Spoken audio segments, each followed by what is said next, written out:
इस वीडियो को लाइक करें, हमारे चैनल को सब्सक्राइब करें, बेल आइकन जरूर प्रेस करें हमारी न्यू वीडियो सबसे पहले देखने के लिए। सब्सक्राइब करने के बाद ना घंटी बजा देना, ताकि जब भी मैं कोई न्यू वीडियो अपलोड करूं तो तुम्हारे फोन की घंटी भी बजे। जय हिंद, जय भारत, वंदे मातरम। सभी का स्वागत, अभिनंदन आपके इस YouTube channel Vande Mataram classes पर। आज की क्लास में अपन पढ़ेंगे राजस्थान इतिहास और संस्कृति कक्षा 10 के अंतर्गत, जो राजस्थान इतिहास और संस्कृति में 10वां अध्याय राजस्थान के प्रमुख पर्यटन स्थल, इसको आज कवर करेंगे। ये वाली क्लास प्रतियोगिता परीक्षाओं के लिए अति महत्वपूर्ण है। आने वाले प्रतियोगिता परीक्षाओं में इस वाली क्लास से, इस वाले टॉपिक से जरूर प्रश्न पूछा जाएगा, तो इसको अपन ध्यान से पढ़ेंगे, समझेंगे। प्रयास करूंगा कि सरल शब्दों में आपको समझाने का कोशिश करूंगा मैं, आप भी ध्यान से इसको समझेंगे। पर्यटन आज विश्व के सबसे बड़े उद्योगों में स्थान बन चुका है।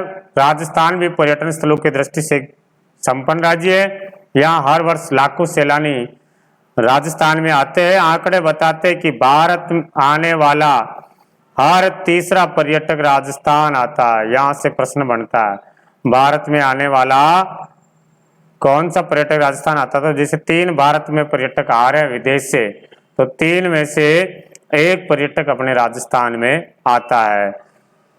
राजस्थान में पर्यटन विभाग की स्थापना 1956 में की गई है, यह भी सन याद रखना। राजस्थान में पर्यटन विभाग की स्थापना कब की गई है? 1956 में। 1956 में पर्यटन विभाग की स्थापना की गई है और 1989 में इसे उद्योग का दर्जा दिया गया। पर्यटन राजस्थान में उद्योग का दर्जा कब दिया गया है? 1989 में पर्यटन को उद्योग का दर्जा दिया गया, मोहम्मद यूनुस समिति के सिफारिश पर। मोहम्मद यूनुस समिति के सिफारिश पर, याद रह जाएगा। मोहम्मद यूनुस समिति के सिफारिश पर पर्यटन को उद्योग का दर्जा दिया गया है। ठीक है, इसके अलावा यह भी ध्यान रख लेना, केवल उद्योग आ जाएगा। उद्योग का दर्जा कब दिया गया? तो 1989 में। और जन उद्योग का दर्जा कब दिया गया? तो 2004-05 में पर्यटन को जन उद्योग का दर्जा दिया गया। ठीक है, जन उद्योग आ जाए तो आप 2004-05 बताना, और केवल उद्योग आ जाए तो 1989 में मोहम्मद यूनुस समिति के सिफारिश पर दिया गया। आज प्रत्येक देश पर्यटन से विदेशी मुद्रा प्राप्त करना चाहता है, इस हेतु वो प्रचार प्रसार भी कर रहा है। राजस्थान सरकार भी इस दिशा में सराहनीय प्रयास कर रही है। राजस्थान को पर्यटन की दृष्टि से 10 सर्किटों में बांटा गया है, इसी प्रयास का परिणाम है। तो यहाँ से प्रश्न ध्यान रखना, राजस्थान को पर्यटन की दृष्टि से कितने सर्किट में बांटा गया है? तो 10 सर्किट में बांटा गया है। यहाँ पर हम राजस्थान के कुछ महत्वपूर्ण पर्यटन स्थलों को देखेंगे। इसमें सबसे पहले अपन देखेंगे अजमेर के पर्यटन स्थल है। अजमेर में कौन कौन से पर्यटन स्थल है? अजमेर के पर्यटन स्थलों की बात करते हैं, जिनमें सबसे पहले देख रहे हैं अढ़ाई दिन का झोंपड़ा। अढ़ाई दिन का झोंपड़ा मूल रूप से अढ़ाई दिन का झोंपड़ा कहलाने वाली इमारत एक संस्कृत महाविद्यालय, अभी पशुधन सहायक में आया था कि अढ़ाई दिन का झोंपड़ा मूलतः क्या था? तो एक संस्कृत महाविद्यालय था, जिसका निर्माण करवाया था अजमेर के चौहान शासक विग्रहराज चतुर्थ या बीसलदेव चौहान ने इसका निर्माण करवाया था। संस्कृत पाठशाला या संस्कृत महाविद्यालय था, लेकिन बाद में सुल्तान गौरी का जो सेनापति था कुतुबुद्दीन ऐबक ने इसे मस्जिद में बदल दिया, उसमें तब्दील कर दिया। हिंदू एवं मुस्लिम स्थापत्य कला के इस नमूने को सुल्तान इल्तुतमिश ने और ज्यादा सुशोभित किया। बाद में इल्तुतमिश ने भी, कुतुबुद्दीन के बाद में इल्तुतमिश भी और कुछ निर्माण करवाया, जिससे और ये सुशोभित हो गया। इनका ये नाम पढ़ने के पीछे एक किंवदंती है कि एक बात चल रही है कि इस इमारत को मंदिर से मस्जिद तब्दील करने में कितने दिन लगे? सिर्फ 2.5 दिन लगे थे। पहले ये कॉलेज था, महाविद्यालय था, जब कॉलेज से इसको तब्दील किया गया संस्कृत इसमें मस्जिद के रूप में, तो कितना समय लगा था? 2.5 दिन लगा था। तो इसको 2.5 दिन का झोंपड़ा कहा जाने लगा, इसीलिए 2.5 दिन का झोंपड़ा कहते हैं। दूसरा जो मत यह भी है कि यहाँ पर पंजाब फकीर शाह का 2.5 दिन का उर्स लगता है। यहाँ पर पंजाब फकीर शाह का 2.5 दिन का उर्स लगता है। दूसरा मत यह कि मराठा काल में पंजाब शाह बाबा का 2.5 दिन का उर्स भी यही लगता है, इसीलिए इसका नाम 2.5 दिन का झोंपड़ा पड़ा है। ठीक है, तो पहला पर्यटन स्थल देखा है अपन ने 2.5 दिन का झोंपड़ा। सारी डिटेल आपको ये याद रखनी है। चलो आगे बात करते ख्वाजा मोइनुद्दीन चिश्ती की दरगाह। ख्वाजा साहब की दरगाह अजमेर में सर्वाधिक देशी और विदेशी जो पर्यटक आते हैं वो ख्वाजा साहब मोइनुद्दीन चिश्ती की दरगाह पर मन्नत मांगने तथा मन्नत जिनकी पूरी हो जाती है तो चादर चढ़ाने के लिए आते हैं। अजमेर में जो देशी और विदेशी पर्यटक आ रहे हैं वो ख्वाजा साहब के आ रहे हैं। ये सभी धर्मों के लोगों में ख्वाजा साहब की बड़ी मान्यता है। दरगाह में 3 मुख्य दरवाजा है। तीनों दरवाजे का नाम ध्यान रखना। मुख्य जो द्वार है वो निजाम दरवाजा है। ठीक है, निजाम दरवाजा है वो किसने बनाया था? हैदराबाद के नवाब द्वारा बनाया गया। पहला दरवाजा निजाम दरवाजा हैदराबाद के नवाब द्वारा बनाया गया। मुगल सम्राट शाहजहां द्वारा शाहजहानी दरवाजा बनवाया और सुल्तान महमूद खिलजी मालवा का जो है बुलंद दरवाजा बनाया है। तो 3 दरवाजे कौन कौन से हो गए हैं? एक दरवाजा तो निजाम दरवाजा हो गया, दूसरा शाहजहानी दरवाजा हो गया और तीसरा जो हो जाएगा बुलंद दरवाजा। पहला जो निजाम दरवाजा हैदराबाद के नवाब के द्वारा बनाया गया, शाहजहानी दरवाजा शाहजहां के द्वारा बनाया गया और तीसरा जो बुलंद दरवाजा है वो मालवा के महमूद खिलजी के द्वारा बनाया गया। उर्स के दौरान दरगाह पर झंडा चढ़ाने की रस्म के बाद बड़ी देग, तांबे का एक बड़ा कड़ाव बना हुआ है जिसको बड़ी देग कहते हैं।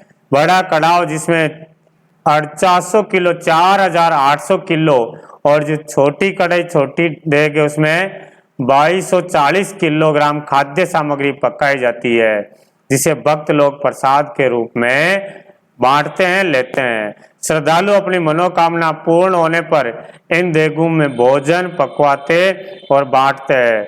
और सबसे आश्चर्य की बात यह है कि केवल यहाँ पर शाकाहारी भोजन ही पकाया जाता है। ठीक है जी, तो यह देखा अपन ने ख्वाजा साहब की दरगाह के बारे में पर्यटन स्थल है। और ये याद रख लेना ख्वाजा साहब किन के समय अजमेर आए, किसके शासन काल में अजमेर आए हैं? तो ये आए थे पृथ्वीराज चौहान तृतीय के शासन काल में ये अजमेर आए थे। चले आगे नेक्स्ट बात करते हैं। ख्वाजा मोइनुद्दीन चिश्ती की दरगाह के कारण ही अजमेर को भारत का मक्का कहा जाता है। अगला पर्यटन स्थल देखे आना सागर झील। अजमेर का अगला है आना सागर झील।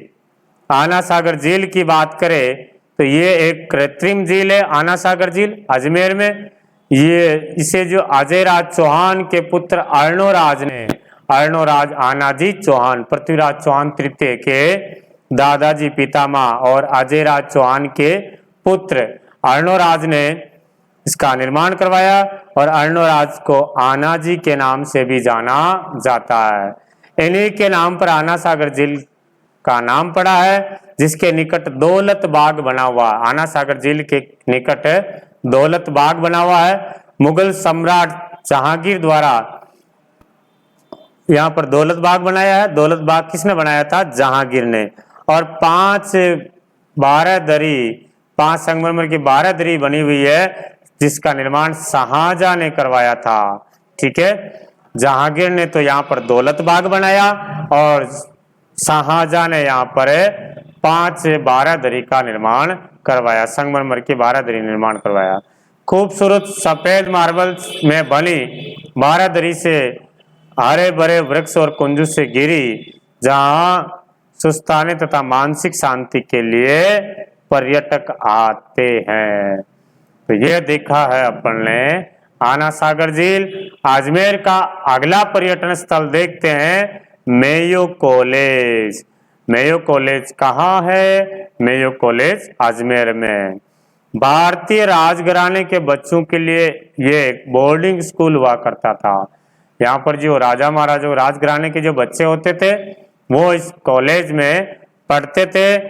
और अंग्रेजों के समय रिचर्ड बोर्क के द्वारा 1875 में मेयो कॉलेज की स्थापना की गई है। मेयो कॉलेज की स्थापना किसके द्वारा की गई है?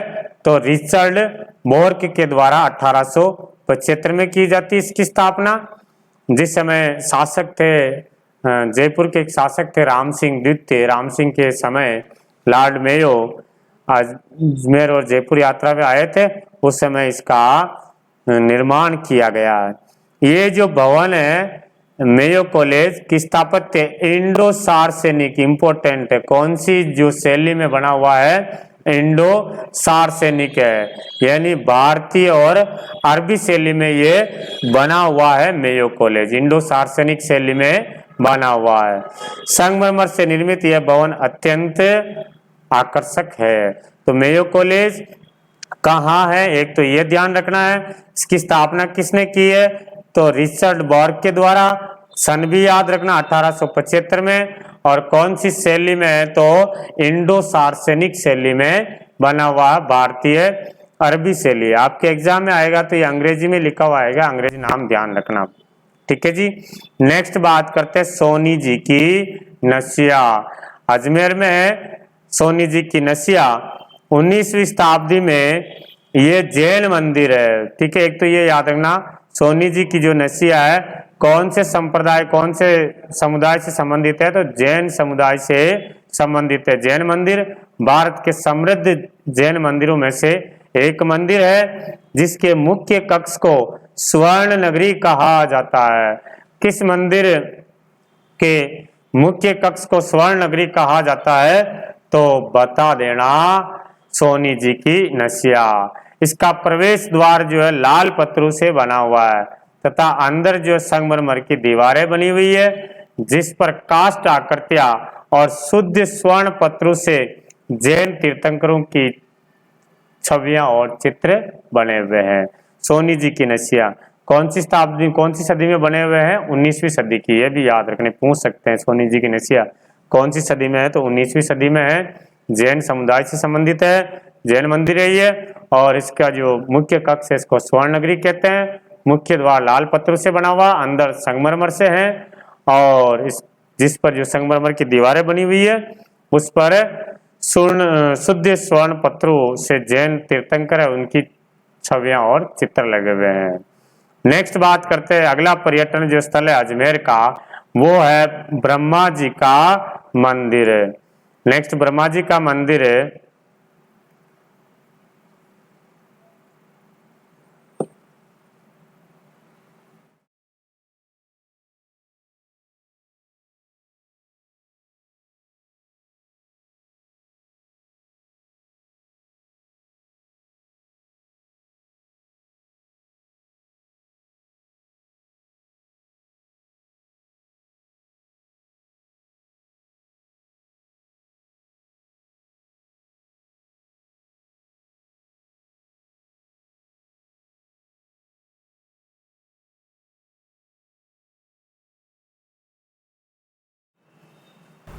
यस, थोड़ी प्रॉब्लम हो गई थी। ब्रह्मा जी का मंदिर।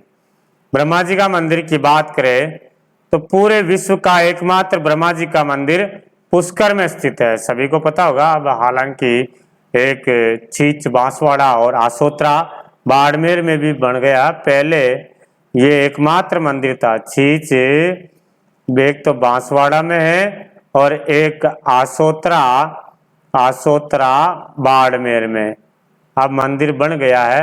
पहले विश्व का एकमात्र जो ब्रह्मा जी का मंदिर था वो कहाँ था?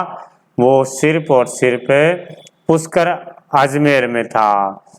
संगमरमर से निर्मित चांदी के सिक्कों से जड़ा, संगमरमर से ये बना हुआ है मंदिर और चांदी के सिक्के इस पे जड़े हुए हैं। लाल सिक्कर है इसका। हंस ब्रह्मा जी का जो वाहन है कि छवि वाले मंदिर में ब्रह्मा जी की चतुर्मुखी 4 मुखी वाली प्रतिमा गर्भगृह में स्थापित है। इस मंदिर में सूर्य भगवान की संगमरमर की मूर्ति प्रहरी की भांति खड़ी हुई है, इसमें लगी हुई है। इस मूर्ति की विशेषता है कि सूर्य भगवान की मूर्ति जूते पहने हुए दिखाई दे रही है। तो ब्रह्मा जी के मंदिर में जो भगवान सूर्य की जो मूर्ति लगी हुई है संगमरमर की, उसमें सूर्य भगवान जूते पहने हुए हैं। तो ये देखा अपन ने ब्रह्मा जी का मंदिर। फिर बात करते हैं ब्रह्मा जी की पत्नी सावित्री मंदिर, पुष्कर में है ये भी।